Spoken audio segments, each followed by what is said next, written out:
What's up, Warriors? Welcome to another Warrior Wednesday here at Protectors Toolkit, where we say Christian safety and security is made simple just for you. Here at Protectors Toolkit, we have a guiding biblical principle I want to get out of the way early on to get us aligned to who we are and what we believe here at Protectors Toolkit is Proverbs 18:15. An intelligent heart acquires knowledge, and the ear of the wise seeks knowledge. Sometimes I got to go to the easy-to-read version of the Bible so I can understand things, and it breaks it down like this over there. Wise people want to learn more, so they listen closely to gain knowledge. And that's really what we're all about here at Protectors Toolkit, making sure we give you enough information. Quite frankly, we want to make sure you're drinking from the fire hose here at Protectors Toolkit on everything you need to be able to protect your flocks, you guys and gals that are warriors. And I call you warriors because early on in the Bible, it tells us in Exodus, the Lord is a warrior, the Lord is his name. And so you guys and gals that agree to stand up in your church and be protectors for the flock, to stand there on the wall, working and having a sword in one hand while you do it. We just have a heart for you guys and gals doing that. So I'm going to get into this pretty quickly tonight. I've got my friend Bazzel here. I'm so grateful to have him on the program here tonight. I'm thankful that he's able to pause his schedule, to pause his day. Now, you probably know this guy. He's a bad butt actor from Hollywood. You know, he's hanging out with Raymond Reddington there, James Spader, and he is just such an amazing Christian man in the mission that he's doing in the recovery of children, the Association for the Recovery of Children. I wanted to have him on to speak to that. So, Baz, for those that aren't aligned with you, could you just align them a little bit? Tell them a little bit about yourself. Sure, Guy. Thanks. It's really good to be here, and God bless you guys for having the program on. I'm a Citadel graduate, former captain, United States Marine Corps. I was one of the Marine Corps' first counter-terrorism officers. And then, of course, was recruited by the CIA in 1985, Special Operations, Ground Branch and Maritime, and had a great time. And then about around 1996, I jumped ship to push forward on a nonprofit called the Association for the Recovery of Children, which is a 501c3 nonprofit organization of former intelligence, military, and law enforcement officers who are dedicated to the rescue of missing, exploited, and now trafficked American children. And then not soon after that, I dabbled a little bit in Hollywood, and I was blessed to have a full-blown career for 27 years, mostly to pay the bills and the mortgage. Everybody does a little something because in the Association for the Recovery of Children, we're all volunteer. No one gets a paycheck. So that became my go-to job, and I was grateful to be a part of that. And, of course, as you and I have talked, most recently got to co-star on an NBC TV show called The Blacklist, starring James Spader and a lot of other great people. And so now here we are. Yeah, what a long and lengthy career path to get you to, what I think is God's calling in your life right now, to the Association for the Recovery of Children. You and I have talked about some of the missions, and we'll probably go into a couple of them. Obviously secrecy being what it needs to be, just to hear what you guys and the mission is all about, because I really want to direct people over to the website to make sure they're donating as well later on tonight. If you're watching right now, I just want to make sure you get into the comment section. But more importantly than that, before we get into the meat and potatoes of this, I want you to share this with somebody is going to be blessed by this. Make sure you hit that share button down at the bottom so they get this information as well, because we're going to talk a little bit about something that's kind of difficult sometimes, but it's so vitally important to what we do as a protector. And I think there's a lot of things we can be doing, not as a protector for our church only, but also as a church organization. I'm going to talk about some of that tonight. So maybe what some of the people want to know right up front is James Spader, good guy or what? Yeah, love him to death. I can't say that we're the best of friends, but as far as working with him, he was quite the gentleman, an amazing actor. Many times went out of his way to make me a better actor by offering suggestions and guidance. I thoroughly enjoyed working with him, around him, and under him. And I think that he did an amazing job carrying the show as the lead actor. Him, along with Michael Watkins, who was the executive producer, those two guys together obviously hit it out of the park. People are still watching it. They still love it. And I had a really nice time. It was a blessing being there, and I hope to have that opportunity to work with him again in the future, maybe. Yeah, absolutely. You knocked it out of the park on that too, and you can really tell. We're way off in the weeds already. I knew we would be, but you can tell when an operator is actually not an actor, but an operator first, and just the way you came across on screen. When I first saw you on screen, I was like, this dude knows what he's doing. He knows his techniques. He knows his tactics. That came across. I just want to let you know from a viewer's perspective. Yeah, thank you. Authenticity is a good thing because I probably suck as an actor. I just don't ask me to do Shakespeare or General Hospital or anything like that, probably. But doing what you know how to do. In my case, it turned out to be a really nice match, and I was really grateful for it. And yeah, thank you for the compliment. It's at least I feel maybe I'm still fine tuned a little bit. Maybe my edge is still sharp enough, right? Yeah, absolutely, it is. Absolutely, yeah. Method acting at its best for sure. So the Association for Recovery of Children is really why we're here tonight.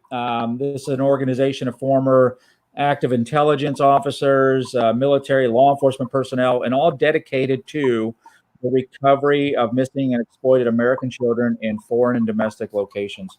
Kind of just give us the elevator pitch or the Cliff's Notes version of ARC and what it means to you.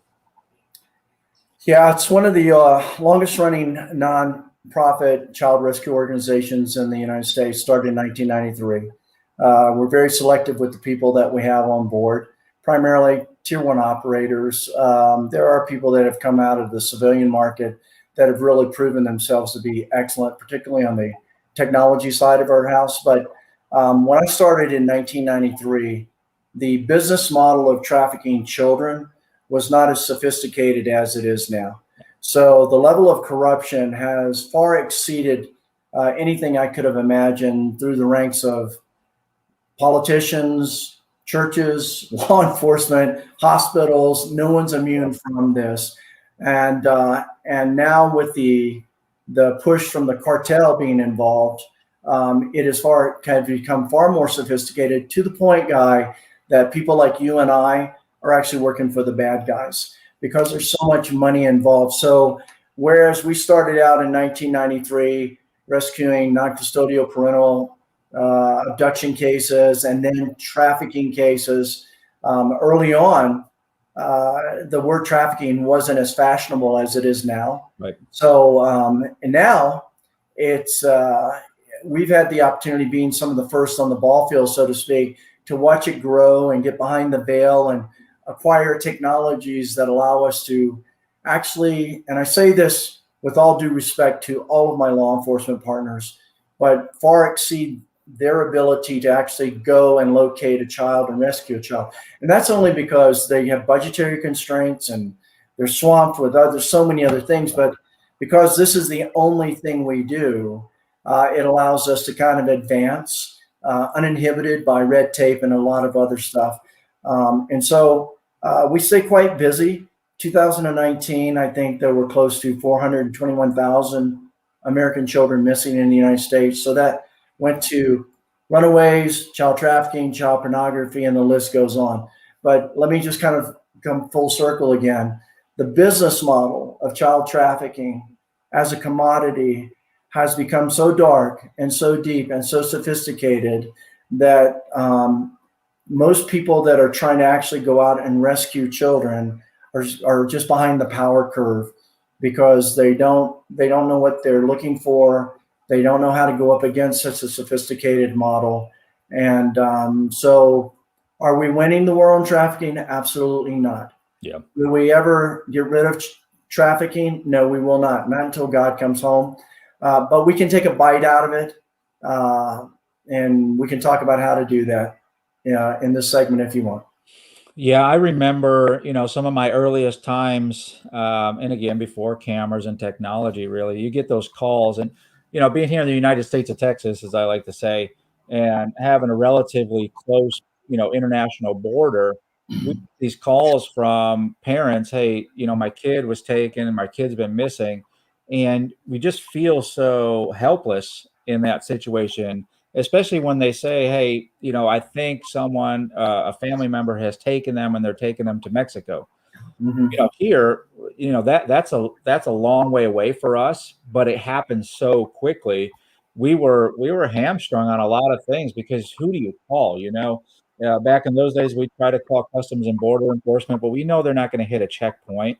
They're going to jump right across, and so now the clock is ticking, and it felt so helpless at times. That's why it's so important, and I'm so thankful that there's organizations like yours doing what you do, that you can flex and turn so quickly to get involved in those situations. When you guys keep right up on top of the cutting edge of everything as much as possible.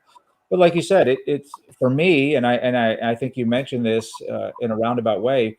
We're kind of behind in the OODA loop, right, on these tracking things. I think that's people will understand that the OODA, Observe, Orient, Detect, and Act. Look that up if you don't know what that is, but we are kind of playing behind there. So again, I'm so thankful for your organization for sure. Yeah, it is. We deal with a lot of obstacles. We have to navigate a lot of fault lines. And thank you for saying that about our organization. But in all honesty, even we can't do it all. And we're up against. There are a lot of NGOs, non-government organizations that have just kind of blossomed over the many years, the most recent years. And so sadly, a lot of those organizations are making a living off of trafficking themselves, meaning tugging on the heartstrings of people, making people aware, great marketing teams, and yet doing absolutely nothing. And I can say that with all confidence because we're out there, we're downrange, we're out there in the field. So we know who's doing what and who's not doing what they say they're doing. Right. So that's one of the challenges there, because what happens is when the population or the public who puts their trust in an NGO and they find out they're bogus, well, it ruins it for everybody. Yeah. So that word that you used, hamstring, yeah, it can hamstring us too, to the point that no one wants to invest in our methodology, so to speak. And the sad thing is, and it's heartbreaking, is when a child is missing, and they can go missing for many reasons.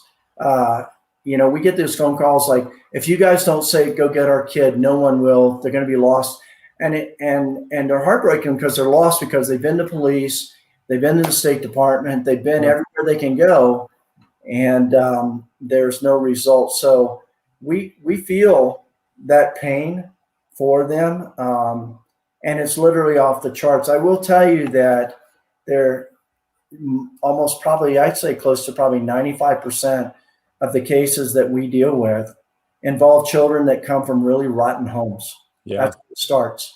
You want to know why a kid is missing? They're seeking love. My director of human trafficking, Tina Paulson, always says kids are either running to something or they're running away from something. And she's absolutely right. Yeah. They are. And so one of the things that we really need to get right in America, in our own country, is we need to get our family units probably put back on a biblical platform. Amen. Where God says, hey, this is the way you treat your kids. This is the way you treat your parents. This is what love's all about. Invest in your children, because if you don't, some bad guy's going to, and then they're gone.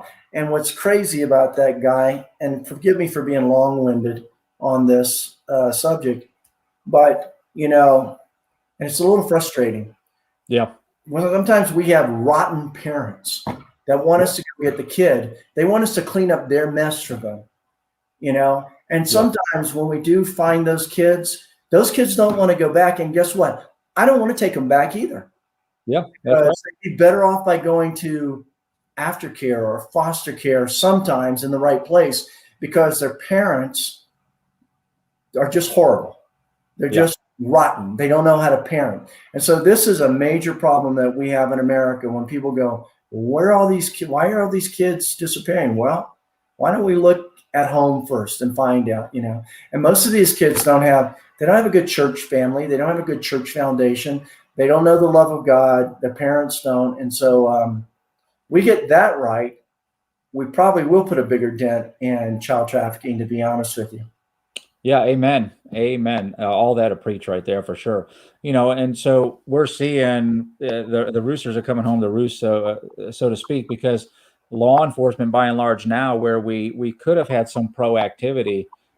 Most of our departments, I'm a smaller department, but we are we're reactive to everything nowadays. So the parents expect me to handle their 12-year-old problem in 12 minutes, right? And I got to move on down the road to the next thing. And that's not solving anything. That's just getting good enough. That's just doing a triage so I can leave that scene and go to the next one. And Well, you're yeah, absolutely right. A lot of people say, well, there's no owner's manual for kids. Well, quite frankly, there is. It starts right around that book of Proverbs. There's a lot of good stuff in that owner's manual right there. absolutely. Yeah, absolutely. And if we add to the mix that we're defunding our law enforcement, Mhm. that it's funny look, we know there's good people and bad people in every organization. We get that. I don't think there's any organization in the United States excluded.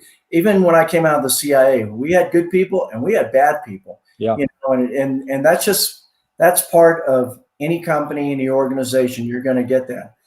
But the fact that we're defunding our law enforcement, and then you defund them, and then you want them to like save the world, it's yeah, the most hypocritical thing out of society that I'm seeing today. When things go bad, you want a police officer there, but when it's all going a different way, all you're doing is chastising them for them doing their job, and you can't have both. You really can't have both. And I know this because we work closely with our law enforcement partners who do a great job in assisting us or us assisting them in finding perpetrators and saving children and bringing them back every single day. They're kind of the first go-to. A kid's missing, you need to go file a police report.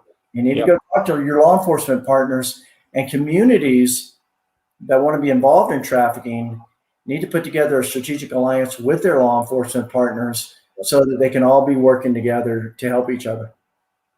Yeah, absolutely. Trafficking isn't anything new. It's been around. I don't think people know that. I think it's come into the limelight here. I'd say in the last 10 years or so. You get the Hollywood blockbusters like Taken and Taken 2 and Taken 3 and Taken 8 or whatever it is with Liam Neeson that kind of bring it up to the limelight. We think of it as a foreign problem a lot of times too. But this is way back, even before the 1900s. It was happening. And it was because mainly children they were thought of more as property than actual individuals, right? And and that's why you have the child abuse laws didn't come online right away as child abuse laws. We had to use the SPCA, the Society for the Prevention of Cruelty to Animals, to start child abuse laws to realize, hey, this is not someone's property, and you can't just do whatever you want with it. And so I like to see the evolution and what you're bringing to the forefront too. So in everything that we do, I kind of look at it in an analytical way, especially when I'm trying to solve a problem. So there's a three-pronged approach, right? The prevention side of things is one of those sides. That's the awareness programs, the training, stuff like that. State Department monitoring, overseas sanctions programs, all that.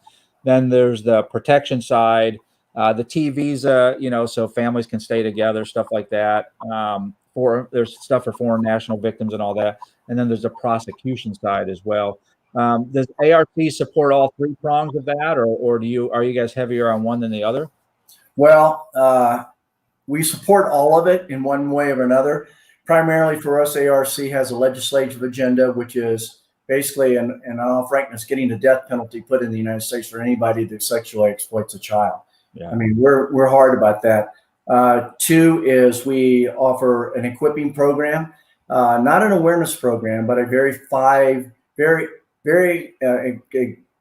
intensive 5-day, 12, 14-hour a day equipping course where we teach people now to start their own NGO and actually go out and run an operation. And then our third wing of things is actually performing operations, child rescue operations ourselves. So those are the three things we have, and we support all those other things as far as prevention and anything we can bring to the table. Now, what we don't do is we don't arrest perpetrators.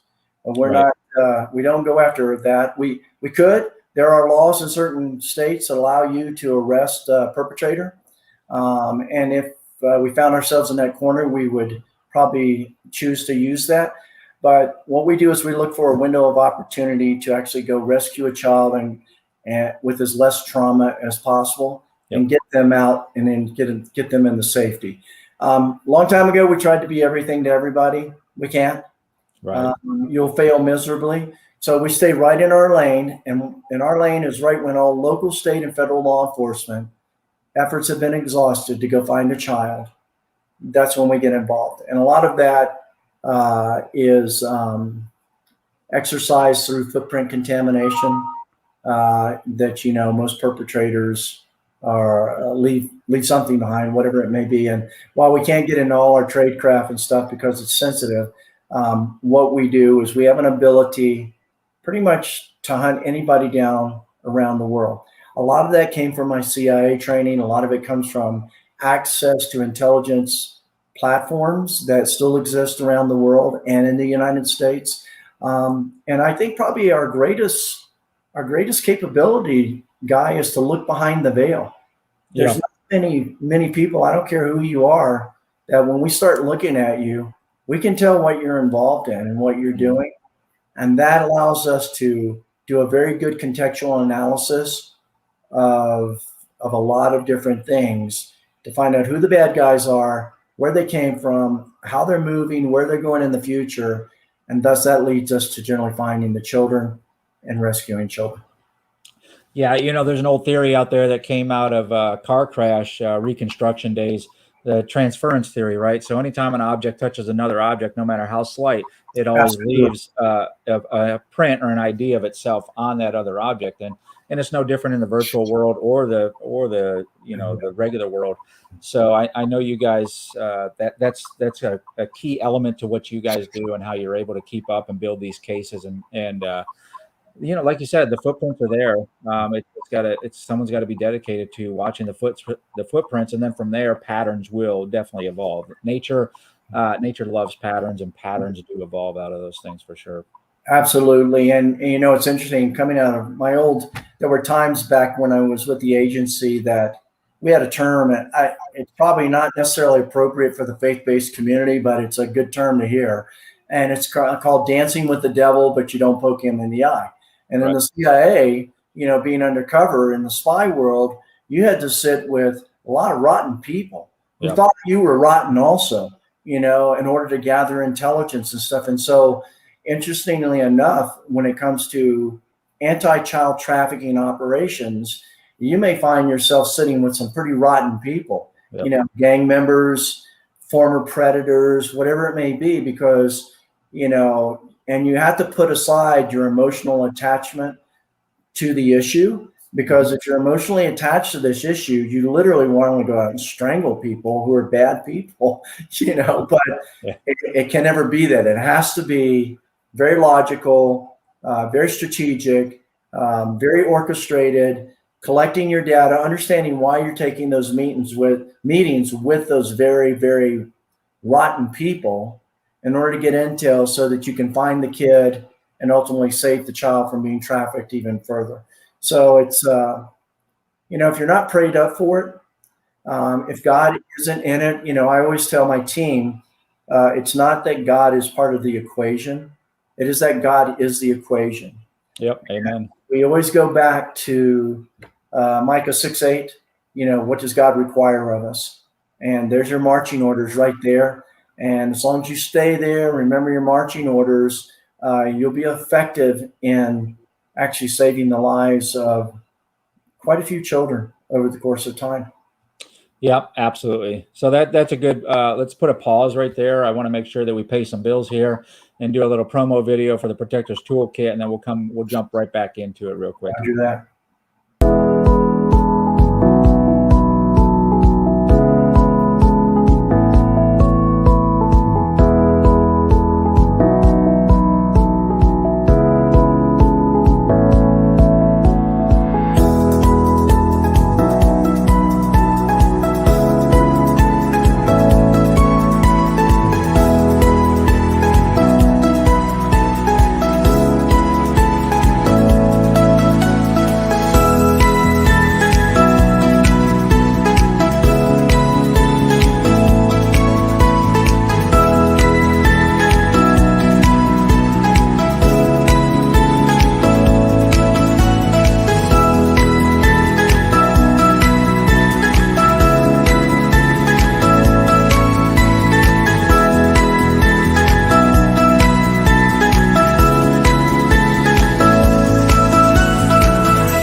All right, we're back in talking to Bazzel from the Association for Recovery of Children. Again, if you know somebody who's going to be blessed by this, please go out and share. We're coming into the tail end of this, but we've got a couple more things to talk about. And if you're watching this on the replay, please make sure you drop into the comments right there and let us know the name and church if you want to opine, as Bill O'Reilly used to say. You know, I talked earlier about the movie Taken, and we do think this is a foreign problem, but you know, from the State Department alone, they estimated 300,000 American children are at risk of trafficking, and that mainly goes into the sex industry. Around the globe, it's anywhere from a $9 to $31 billion business. I heard a figure. It was you can buy a girl for about $10,000, and as long as she's pretty enough, you can make that money back within 30 days. So one of the things you brought up earlier, and I wanted to make sure we talked about this, was that 5-day course, the equipping course that you have. Can you go a little bit more in depth into that? Yeah, thank you, Guy. Early on, we started realizing that a lot of people were making a lot of money off of awareness courses, and people were just dissatisfied. They were like, okay, now I know, but what do I do about it? It's kind of like the old picture of the missing kid on the milk carton. You know, people look at the picture on the milk carton of the missing kid. They think they've done something about it because they looked at the picture on the milk carton of the missing kid. But at the end of the day, the milk carton goes in the garbage. That doesn't bring a kid home. A child, and here's the fact about all of this, and the audience needs to understand this. It's very simple. A child does not come home from their perpetrator until there are boots on the ground that physically run an operation to get their hands on that child and secure them and bring them out of that torment. That's it. Yep. No ifs, and buts about it. It doesn't, you can dream about it all day long. You can speak about it. You can make people aware. It doesn't happen. You don't save the life of a child until you physically go in and save the life of a child. Yep. So we realized that early on, and we realized that we're just one NGO and an ocean of missing children throughout the United States. And by the way, it happens here, not just over there. We've got a horrible problem with it. So what we did is we decided that we would do pretty much what we did in special operations, and that was actually train people how to run an operation. So if you go to our website, recoveryofchildren.org, or as you have it on here, thank you, or recoveryofchildren.com, it'll tell you where we're holding these different courses at certain times of the year. And it's 5 days of about 13, maybe 14 hours a day, very intense, a course on how do you start an NGO, what do you look for, what does the AO, the area of operation, actually look like, and how do you actually run an operation to go rescue a kid, down to the nuts and bolts. By the time you finish the course, in addition to probably a little bit more training, you should be ready to go out in the field and actually do that.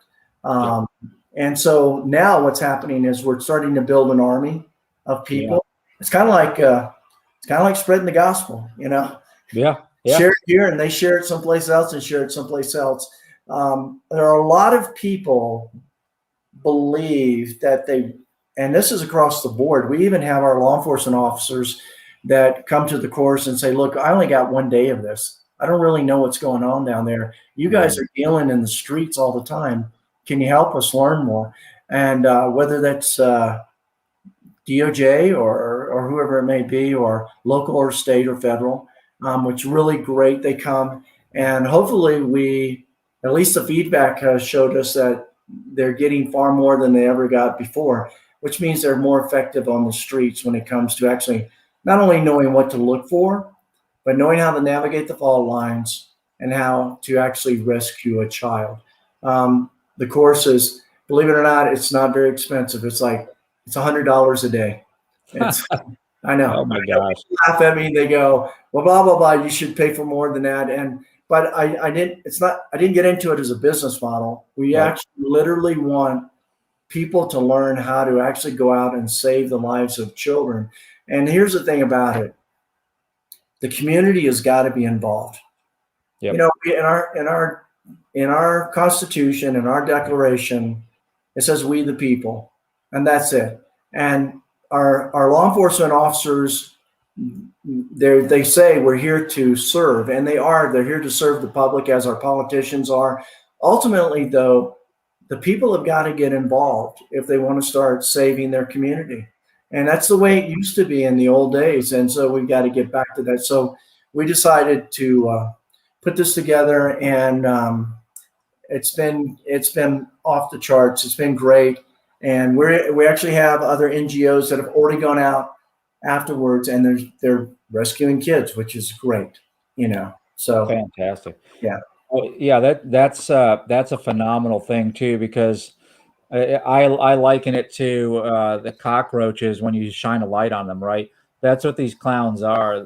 That's what these guys and even gals that do this trafficking. They plan on the darkness always being there, and people not paying attention. But when you guys start putting these NGOs together all over the nation, we're amping up those flashlights, and we're going to start shining a light in the dark places, and hopefully it just tells them, hey, this isn't going to happen here, right? Exactly. It's kind of I think the term that the audience might be familiar with is force multiplying. It's a very common term, and while we're on common terms, maybe it's appropriate now to say, look, the word trafficking has got everybody, it's become so familiar in society that people don't even really blink an eye anymore. So maybe we should make it maybe we should give it the proper definition. And what that really is, it's paid child rape. That's it. People pay somebody money so that they can rape a child. 1-year-old, 2-year-old, 5-year-old, 15, 16, anything under 18. Somebody says, hey, if you give me a child and let me have my way with that child and brutally torture that child sexually or whatever it may be, I'll give you this money. And people go, here's the money, here's the child. That's what it really is. That's what, I mean, there's adult trafficking too. There's labor trafficking. There's all these other things. But specifically for this session here, we're talking about child sex trafficking. Yeah. You know why? One of the reasons I wanted to have you on, obviously, for everything that you do, but there are so many systems, and we're finding this out because this is still an evolving thing, right? We're finding this out that there's so many systems that a child can or probably has gone through, whether it's the welfare system, the foster care. I see my friend Scott Green said this, the foster care system. That the trafficked child may go through and transition through at some point, and even a church where the awareness level isn't there. So we're not picking up on the clues. And at some point in that process, it could stop if we knew what we were looking for and then knew how to put into action the things to get that child out of that situation. So how do you see the church figuring it or factoring into this and being a help or a blessing? Well, you're absolutely correct on so many fronts. There is a problem with some foster care systems. We actually have a case we're going to go deal with where the foster care, and I won't name what state, has been in business. CPS and foster care has been in business with a perpetrator for 30 years. Wow. 30 years, where they basically are turning over children. They're basically making like a single parent look bad so that the parent loses rights for the child. And then the CPS and foster care send the child to the perpetrator, and it's out of control. So for the faith-based community, for the churches, we're not immune from it either. We had a case where a female church leader actually was the trafficker of a number of girls at a church. So the first thing that the faith-based community has got to come to grips with is that they have to get involved. Most of the churches don't get involved because they go, oh, well, this is a criminal activity, so we're going to leave it to the police and we're going to feed people. That's what we do. We just feed people. We just house people, and we don't do anything else. Well, I don't think that's scripturally sound, to be honest with you. Right. Even Jesus dealt with people that were being prostituted, so. Yeah. And then the second thing is the church, instead of, and I say this religiously diplomatically, okay? That's a really weird thing. You got to get off their high horse and realize they don't know everything about the woes of the world. Right. Because they need to understand the AO, the area of operation, and understand what it looks like when a child's being trafficked in their church, in their community, whatever it may be. And they need to be able to influence it through education or actual operations to save those children from that. And what that requires is the church making it a priority and saying, look, here's what we're going to do. We're going to educate our people, whether it's through ARC and our 5-day program or somebody else. It's got to be more than awareness. They've got to know what they're looking for. It would be like, how many times does Satan walk in the church and you don't recognize what he looks like? Right, right. Like, yeah. Ever happen? Well, I don't know. I grew up in the age of tent revivals and a lot of preachers that had a lot of great suits and drove Cadillacs. And the reason my grandfather wouldn't go to a tent revival was because he said, they're hypocrites. We're in the Depression. We're suffering, and we're giving our money to that guy, and he's driving around in another brand new Cadillac. And so hypocrisy in itself is a very dangerous thing in our faith-based community. So let's go, okay, let's not be hypocritical. If God is calling us to save those that are lost, then the question is, how many missing and exploited and lost children are there out there in the United States, and why aren't we doing something about it? Yeah, amen to that. We talked about ARC being just a fantastic resource. And again, I can't tell people enough. We need to rush over after this, obviously, not right now, rush over to ARC and please donate to their cause. What is going on over there and what you're hearing us talking about, it doesn't just happen for free. All the technology that Baz has talked about, all the things and the operations that they run, it doesn't just happen for free. There's not just, wheelbarrows full of money sitting outside and they go out and light their cigars off $100 bills. No, it comes from men and women like you in the community who go over and just, $10. $10 is something you can do without today to make sure that Baz and his crew can do what they need to be doing to get these children rescued out of these situations. But Baz, what would you say for the layperson just getting into this? What are some other great resources or tools you would recommend they have?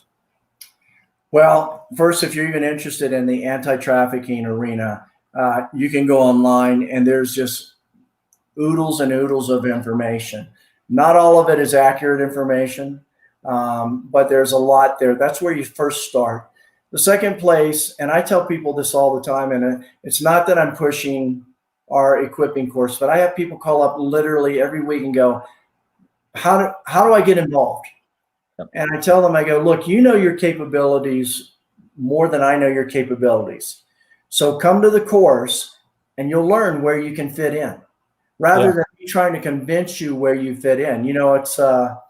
It'd be like, it'd be like you, Guy. It's like, you could say, hey, how do I learn how to drive a race car in NASCAR? It'd be like, okay, come to the track, take a few laps around, learn everything you can about the geometry of racing and whatever it may be. And then you'll know whether you want Formula One, oval track, you're going to know that. But honestly, I will tell people this, you have to be called to do this. Mm-hmm. This is not just a really nice thing to do part of the time. We literally are involved in this 24/7. We get a call, we go. I mean, it's not so unless you're called to do this, unless it is tugging on your heart, unless God has said, this is what I want you to do, don't do it. Because I'm going to tell you something, it's heart-wrenching. It's grueling. It will destroy your family, because unless your whole family's involved, of course, unless they be it. Because even as much as I did downrange with the CIA, we still got breaks, and that was exciting. This is a whole different arena, and it involves a lot of corruption. There's a spiritual component to it. It involves demonic processes. I mean, it hits you from everything. So imagine this. If you're the type of person that doesn't mind being in Fort Apache, a lot of people, of course, our younger audience will know the name of Fort Apache. If you recall, in the old John Wayne movies, it was a fort sitting in the middle of the desert, and that was it. And it was surrounded by Indians, and it was attacked every single day. And, that's what this is. It's Fort Apache. Yep. Because not only do you have NGOs that get great grant money that are trying to compete and will try to destroy you because of money, Yep. because they're trying to build or fabricate a name for themselves. You got the bad guys. And then you got the people that aren't honest with you. And then you got all the work that you have to do to actually do the investigation, to actually hopefully see if the kid is still alive, and then go get the kid. And it doesn't come free from your time, for your finances at all. So again, that's for those who want to get into it, make sure you're called to do it. And if you're called to do it, then you'll have people like our organization that will come alongside of you, and a few other good organizations, and they'll help you get down the road. Yeah. So make sure if you are feeling this on your heart, if you're feeling convicted about this, then by all means go over to the Association for Recovery of Children and sign up to host a course. Have a course hosted, and make sure that you're getting all the correct information. And I can't tell you enough, like Baz has said here, it is a spiritual warfare that you're going to get involved in, because you're going to start pulling on a string, and it's going to unravel and unravel and unravel, and it's never going to stop. It's going to be never ending, never ceasing. And so if your spiritual life, if you're not strong in that, because the enemy is going to be attacking you every step of the way, because he is deeply involved in this for sure. So make sure that side of it. I know Baz and his team, they pray up. When you and I met, I was doing protection for General Boykin, and he just talked about how he prayed before every mission that they did. And that's the same thing we do here at my office, and for my family, quite frankly, we've got to have that spiritual side of it just strong, especially when we're dealing with the forces of evil here. Absolutely. It's really important. I see a lot of NGOs that are filled with non-believers. And I will tell you what, I see them not very successful. Right. And I think one of the reasons for that is they lack the relationship that you have to have with God. I tell people, well, these are God's kids. He loves them. You know, Jesus said, it is better that a millstone be put around a man's neck and he's thrown into the water than to ever have harmed one of these little ones. I think the Hebrew translation for that, or the Aramaic translation for that, is you die. Yeah. Because if someone puts a millstone around your neck and throws you in the water, you're drowning, buddy. Yeah. So I think that it's fair for me to say that the wrath of God is kindled when it comes to anybody touching a child. Now, it may be that way for adults too, but I just, there is a demonic component to all of this when it comes to child trafficking and the horrific things that are done to children. I remember a guy, I was giving a speech at a conference, and there was a lady, I can see her face, I don't remember her name.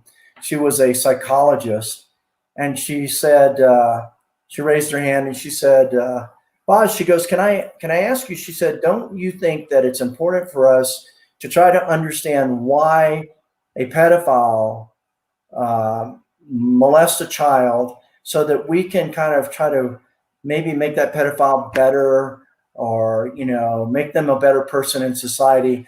And I looked at her and I said, ma'am, I said, let me explain something to you. It is pure evil. And I don't care why they do it. I know that what they do is wrong.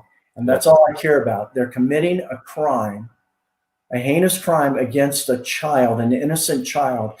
And I'm not here to try to, revamp their life. I'm here to save the child, and it's pure evil. And that's the way I feel about it. And actually, Guy, out of all the perpetrators behind bars that I've actually spoken with and said, and I was curious, and that's quite a few of them, I wanted to say, I said, what's the one thing that would have prevented you as a pedophile from harming that child? Guy, every single one of them said, if I'd thought I was going to get the death penalty, I would have thought twice. But now I'm getting 7 years and I'm going to be out in 3. And then when you ask them, do you think that you're going to do this again? Most of the time, every one of them says, yeah, I'm going to do it again. I'm going to do it again. So for wherever that is, it's all I can tell you, it's not appropriate. And we should be protecting the most innocent of our society, and that's our children. And yet we still have people in Congress that are still pushing agendas to make pedophilia, instead of a crime, a disease. and that it's and the LGBT is pushing that it's a gender thing, and and trying to soften up the the sides of this by saying, oh, well, what's wrong with an adult having sex with a child? That's their preference and everything. I'm not buying it. Yeah. I'm not buying it. And I'll tell you what, I don't have any children of my own, but I would tell the world this: if I did have children, you touch my child, it's the last thing you'll see on this earth. Yeah, it is. When we're starting more and more, and I'm not saying, I don't even need to say starting. It is just more and more important that we replace facts with feelings. And so everybody has a feeling, and their feeling is the most important, despite what all facts say. And that's the unfortunate side of the world that we're living in now. Yeah, the fact is, when you sexually exploit a child, they're damaged for the rest of their life. Yep. That trauma doesn't go away. I know that. I'm down there. I see it. We do trauma protocols with these victims, and I hate to say this, but they would suffer less if they were murdered right off the bat. It's horrible because they go through their whole life. And I always tell people, how do you murder a child without killing them? And the answer is you sexually exploit them, and that's the truth. It is. So one of the things we do here is the 8 great, I call them the 8 great ways you can help fight human trafficking for a church. I'm going to go through these then, Boz, and then I'll toss it over to you if you have anything you want to add in here. So number 1, learn the indicators like Boz was talking about of human trafficking by taking a training course like their 5-day intensive course over at ARCs. Number 2, volunteer and support anti-trafficking efforts in your community. Boz already talked about that. We have to coalesce and come together as a community to shine the light on these type of issues in our own backyard sometimes. Number 3, host awareness events and community forums with anti-trafficking leaders like Boz, or collectively support a local victim service provider. They need your support as well. Number 4, make sure your congregation and parents know how to talk to your kids about sextortion and grooming. Grooming is happening through video games, even like Fortnite. You got to be there watching your kids and listening to how they're interacting and who's interacting with them. Number 5, report trafficking activity and abusive content. Technology has allowed for the proliferation of this online. So again, be around your kids that are online and know what they're doing. Talk to your representatives about child sex trafficking legislation. This goes along with the thought that the squeaky wheel gets the grease. Be squeaky, be loud, raise awareness. You can't call too much. They are elected by you to serve you. Donate to organizations addressing child sex trafficking like ARC. Go over there right after this program. And if you would, make your donation, whatever's on your conscience, whatever's on your heart, after hearing Boz talk about this, make your donation over to ARC so they can continue doing the good thing that they're doing over there and fighting the good fight. And number 8 of the 8 great, stay informed and share what you've learned. If this has blessed you in some way, share it with somebody that is also going to be blessed by it. If you're going through the 5-day course and it's blessing you, make sure other people know to get that course as well and develop those, like Boz said, the NGOs in your area so we can increase the brightness, the lumens on the light for child sex trafficking.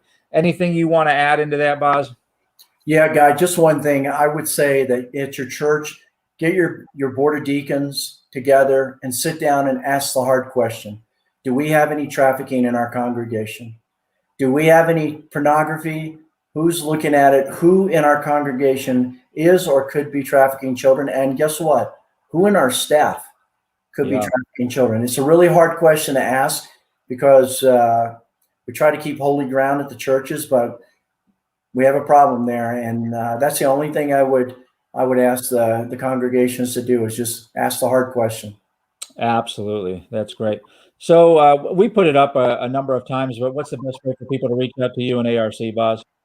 Say again, Guy, I'm sorry. What's the best? We've put it out a bunch of times here, but I want to know how can people reach out to you and ARC for more information? Sure. If you go to www.recoveryofchildren.org, or you can go to info@recoveryofchildren.com. You can contact us there, and we'd be more than happy to help you out any way we can, and in this entire process to get you involved. And we thank you for your donations. You're right, Guy. I'm not really good at asking for donations. My staff gets me on that all the time. But you're right. In order to fly from point A to point B, unfortunately, American Airlines or Delta doesn't give us free tickets, and no one fuels our car up for us to get a team on the ground to run surveillance. So we greatly appreciate that plug for us. And we appreciate those who donate to us. Please keep in mind, at ARC, no one gets a salary, so your money's not going into our pocket. It goes straight to operations. Very good. Very good. Well, Baz, I want to tell you, being your friend is just a blessing to me. I feel better every time I'm around you. I think I've told you that before. So I wanted to thank you for taking time and pausing what you do to be on Protectors Toolkit tonight. So thank you humbly from me. Thank you, Guy. It's a blessing. Thank you for contacting us. If you see General Boykin, tell him I said hello. I haven't spoken to him in a while. Love that man. I was in Somalia the same time he was there, and he's a man of God, and I appreciate his wisdom. And he's probably the funniest guy I've ever seen up on stage before. The guy's got it down, I'll tell you. He does. He nails it. And we had breakfast that morning, and he's got so many stories. It's just amazing. Yeah, I'm going to get him on the program one of these days. I'll make sure to tag you so you can sit in on that too. Sounds good then. So, all right, let's do all of our sign-off stuff. If you're new here, make sure you subscribe and turn on notifications. Turn on your notifications. Go to YouTube. Make sure you subscribe. Hit that bell. Ding it for us so you get the latest and greatest when it comes up new for you. Make sure you go over and check out our podcast, Word in a Weapon, where I give you something from the Word that's impacted my day, that week, that month. And I also give you a weapon that you can take with you, a tip, trick, or technique to have on your tool belt as a Christian walking around the day and times that we're living in.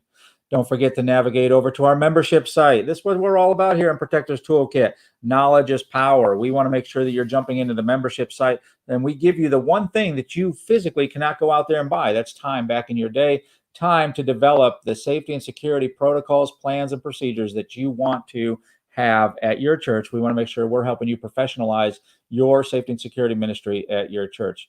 We're still booking. We have some dates in September and October available for your live in-person training, whether it's firearms training, whether it's essentials of church safety and security, whether you're building a team or already have a team. We're going to come live and in person to your church. If you're going to host a course, we're going to give you up to a $500 grant back just for hosting. Don't forget, if you need a risk assessment, whether virtual or in person, we do that for you as well.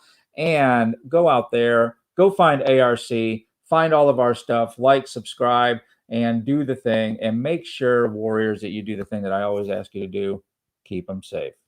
Thanks for listening.